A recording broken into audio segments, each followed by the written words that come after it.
प्रिय कर्क राशि के जातकों, क्या आप तैयार हो अपने जीवन के सबसे बड़े बदलाव को देखने के लिए? क्योंकि आज हम आपको बताने जा रहे हैं नववर्ष 2025 की वे भविष्यवाणियां जो आपके जीवन में घटित होने जा रही हैं और ये आपके जीवन को पूरी तरह से बदल करके रख। चलिए चलते हैं हमारे साथ इस अनोखे सफर पर, जहां पर हम जानेंगे कि कौन सी ऐसी भविष्यवाणियां हैं जो आपके चेहरे पर मुस्कान लेकर आ रही है, साथ ही कौन सी ऐसी भविष्यवाणियां हैं जिनसे आपको बचाव या कुछ ना कुछ तो टेंशन की बात नजर आ रही। करते हैं शुरुआत। नमस्कार, मेरा नाम है एस्ट्रो शिवम पंडित। आप देख रहे हैं श्री विद्या एस्ट्रो यूट्यूब चैनल पर कर्क राशि 2025 की सबसे बृहद और सबसे सटीक ये कार्यक्रम आपकी चंद्र राशि पर आधारित है। इसको लग्न और इसको नाम राशि के अनुसार भी आप देख सकते हो, परंतु पूर्ण सटीकता केवल आप जन्म कुंडली बता सकती है। इसलिए अपनी जन्म कुंडली का विश्लेषण करवाएं और सबसे उचित और उत्तम मार्गदर्शन कर्क राशि के जातकों।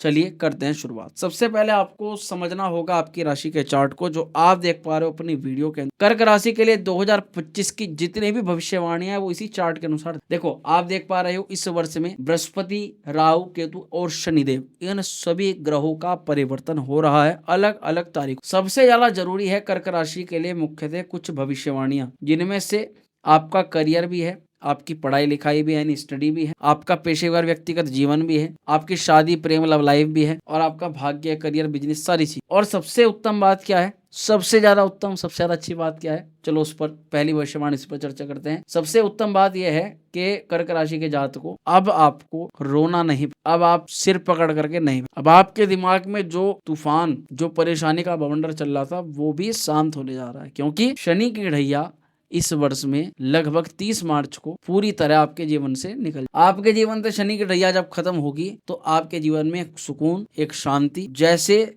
बहुत बड़े तूफान के बाद में एक शांति का अनुभव होता है। हालांकि उस तूफान में बहुत कुछ उजड़ जाता है, बहुत कुछ खत्म और खराब हो जाता है, पर उसी के साथ जीवन की पुनरावृत्ति या जीवन पूरा दोबारा से पनपना, एक नई शुरुआत होना, ऐसा महसूस किया। तो जैसा कि शनि की ढैया में आपने अनुभव किया हर प्रकार की चीजों का, अब उस अनुभव को देखते हुए आप एक नई शुरुआत करोगे और अब कुछ चीजें जो बहुत पूरी तरह से आप जिनमें फंसे हुए थे उनसे निकल भी जाओगे, उनसे बाहर भी निकल। कर्क राशि के लिए मंगल, केतु, सूर्य, शनि, राहु, बृहस्पति की स्थिति आपकी क्या कह रही है, चलिए जानते हैं। सबसे पहले भविष्यवाणी है आपकी स्वास्थ्य को लेकर के, और स्वास्थ्य मुख्यतः आंखों को और दांतों क्या है थोड़ा जानिएगा। 14 जनवरी से मार्च तक आपकी आंखों में किसी प्रकार की समस्या आप देख सकते हो, दांतों में किसी प्रकार की चिंता आपको हो सकती है, यहाँ परिवार में किसी प्रकार का विवाद देखा जा सकता है, क्योंकि इस दौरान सूर्य महाराज आपके द्वितीय भाव को प्रभावित कर, सूर्य महाराज का किसी भी प्रकार से प्रभावित करना, सूर्य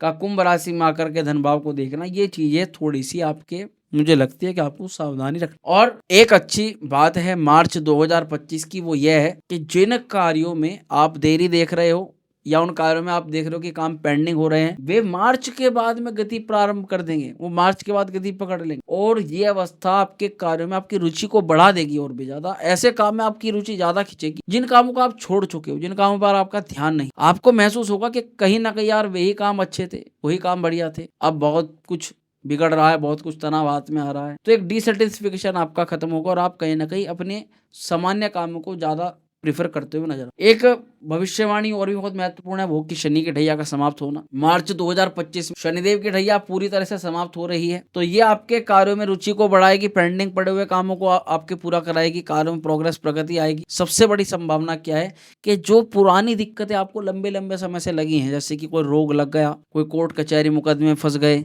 किसी प्रकार की कोई ऐसी गतिविधि में प्रारंभ हो गए, कोई प्रॉपर्टी का विवाद चालू हो गया, तो जितने भी लंबे लंबे समय तक के जो विवाद थे, ये पेंडिंग पड़े हुए काम थे, उनमें रिजल्ट उनसे बाहर, कोई कोर्ट कचहरी मुकदमा है, केस है किसी प्रकार का, उसमें आपकी जो है बढ़िया सफलता मिल रही है। एक बड़ी भविष्यवाणी क्या है आपकी, बृहस्पति, देव गुरु बृहस्पति का द्वादश भाव में गोचर होगा और लगभग मिड 2025 में होगा, क्योंकि 15 मई के बाद बड़ी लंबी लंबी यात्राएं बनेगी। जिन जातकों का विदेश का काम पेंडिंग था वो काम बनेगा, जिन लोगों की टूर ट्रैवलिंग विदेश यात्रा जिनकी जानी थी उन लोगों के विदेश यात्रा के काम बनेंगे। जो लोग विदेश में पहले से हैं और उनको वहां पर किसी प्रकार की नौकरी, करियर, दाम्पत्य जीवन में समस्याएं थी, वे दूर करवाएंगे देवगुरु बृहस्पति। यहाँ वालों के लिए, इंडिया वालों के लिए, भारत में रहने वालों के लिए बहुत अच्छा है कि अब जो जातक एमएनसी में जॉब करना चाहते हैं वे लोग एमएनसी में जॉब कर सकते हैं। जो पहले से उनके प्रमोशन, उनमें लाभ, सैलरी इंक्रीमेंट, हर प्रकार की संभावना बनेगी 15 मई के बाद। पर साथ ही बढ़ेगा पैसे का खर्च। 15 मई के बाद में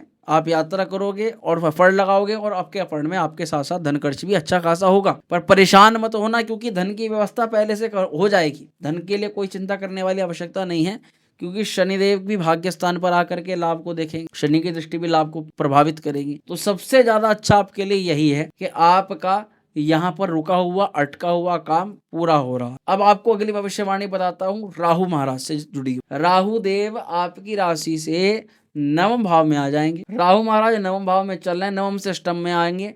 और कब आएंगे? राहु का जो परिवर्तन होगा ये आपके भाग्य को सुधारे। मई में ही लगभग 18 मई को राहु अष्टम में आ जाएंगे। तो आपके भाग्य में, यानी जो काम आप देख रहे थे कि कितनी भी मेहनत कर लो कुछ भी काम नहीं बन रहा, कितना भी संघर्ष कर लो उसमें सफलता नहीं मिली, ऐसे कार्यों में राहु देव ही आपके पितृदोष का निर्माण करा रहे थे।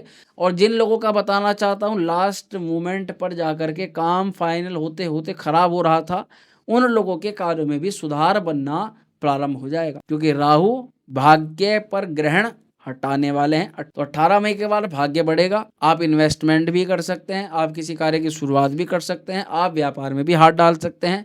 आपको तमाम प्रकार के लाभ देखे जाएंगे। एक चीज का ध्यान रखना, करियर में प्रगति, नौकरी में परिवर्तन और शुभ कार्यों की शुरुआत राहु जैसे ही भाग्य से हटेगा वैसे ही प्रारंभ हो। दूसरी तरफ आपको मैं केतु से जुड़ी भविष्यवाणी बताना चाहता हूं। केतु का सेकंड हाउस में गोचर होगा और ये गोचर आपके 18 मई के बाद। तो केतु द्वितीय स्थान में आएंगे। केतु आपके कम्युनिकेशन से जुड़े हुए कार्यों में सफलता प्रदान करे। यदि आप एक शिक्षक हैं, एक काउंसलर हैं, कोई ऐसा कार्य करते हैं जहां पर वाणी का काम मेन रूप से होता है, तो आपके कार्य में वृद्धि होगी, प्रोग्रेस होगी और आपको धन लाभ ही प्राप्त। पर कहीं ना कहीं पारिवारिक माहौल को लेकर के आप थोड़े असंतुष्ट देखे जाओ। एक सबसे महत्वपूर्ण भविष्यवाणी है विदेश को लेकर। भविष्य विदेश में रहने वाले कर्क राशि के कई सारे जातक विगत 2-3 वर्षों के अंदर बहुत ज्यादा परेशान हुए हैं। अब विदेश में काम करने वालों को एक अच्छा अवसर प्राप्त होगा, नए ज्ञान की प्राप्ति का अवसर बनेगा। पढ़ाई के लिए विदेश जा सकते हैं, लेकिन खर्च भी अधिक होगा।